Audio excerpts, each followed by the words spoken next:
रात के करीब 2:30 बज रहे होंगे।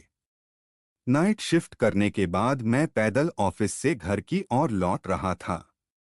वाहन न होने के कारण बीते 1 डेढ़ साल से महानगर की सूनी बियाबान और लंबी सड़कें हमसाया बनकर मेरे साथ चलती रही हैं। बाप रे!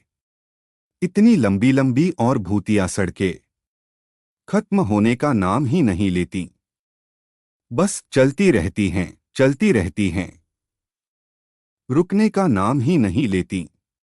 कहीं ऐसा घनघोर अंधेरा कि पैर कहाँ पड़ रहे हैं पता ही न चले, तो कहीं खंभों की लाइट से फूटते सफेद झिलमिलाते प्रकाश में नहाती सड़कों की खूबसूरती देखते ही बनती है कि बेरहम गर्मी, माथे से चुहता पसीना और ऐसे में अचानक हल्की हल्की ठंडी चलने लगे।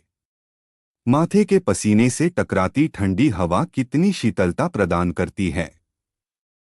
ऐसे में कौन बेवकूफ होगा जिसका मन गुनगुनाने को नहीं करेगा। गुनगुनाते हुआ मैं आगे बढ़ ही रहा था कि अचानक आंखें एक जगह पर जाकर ठिठक गईं। सड़क किनारे एक सभ्य सी अधेड़ महिला खड़ी दिखाई दी। करीब 100 फीट की दूरी रही होगी।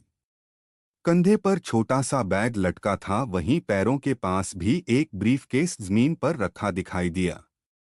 सफेद प्रिंट वाली साड़ी से जिस करीने से उसने अपना, शायद उसका घर यहीं कहीं आसपास ही होगा, या फिर शायद सवारी ऑटो या रिक्शे का इंतजार कर रही हो। लेकिन इतनी रात गए रिक्शा कहाँ मिलेगा?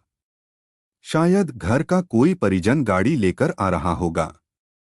शायद शायद शायद सोचते हुए मैं उसके बहुत करीब आ गया। नजरों से नजरें टकराई, मगर वो जरा भी नहीं झेंपी। मेरी आंखों में बराबर देखती रही। भय का नामो निशान तक नहीं, वरना इतनी अंधेरी और सूनी रात में एक अकेली महिला, कम से कम मुझ जैसे मवाली सरीखे इंसान को देखकर तो डर ही जाए। लेकिन वो तो लगातार घूरती रही, चेहरे पर न कोई हाव न। चलते चलते मैं दूसरी सड़क पर आ पहुंचा। अब वो सड़क और महिला पूरी तरह से ओझल हो चुकी थी। कहीं कोई भूत-वूत तो नहीं थी। थोड़ी देर पहले भला लगने वाला रास्ता अब भयभीत करने लगा था। मैं जल्द जल्द अपने घर पहुंच जाना चाहता था। इसी तारतम्य में चाल में गजब की तेजी आ गई और बड़े बड़े डग भरने लगा। करीब पौना किमी ही चला था कि अचानक मुंह से चीख से निकल गई।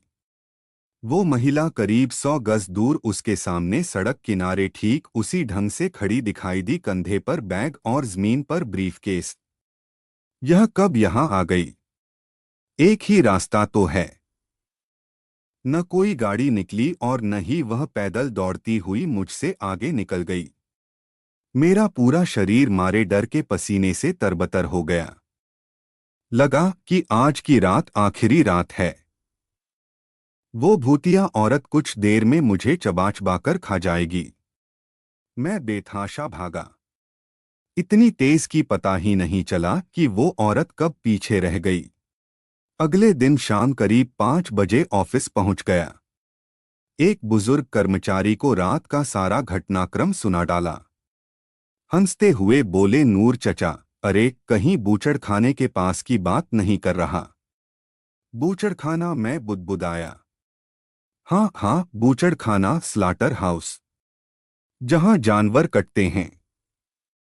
बेटा, वो सड़क बहुत खतरनाक है। बहुत हादसे होते हैं वहां। तेज रफ्तार बड़ी गाड़ियों ने बहुत सारे लोगों को कुचला है। सुना है कि कई साल बस का इंतजार कर रही एक औरत को भी एक ट्रक ने रौंद डाला था। तुझे ही नहीं, बहुत सारे लोगों को दिख चुकी है।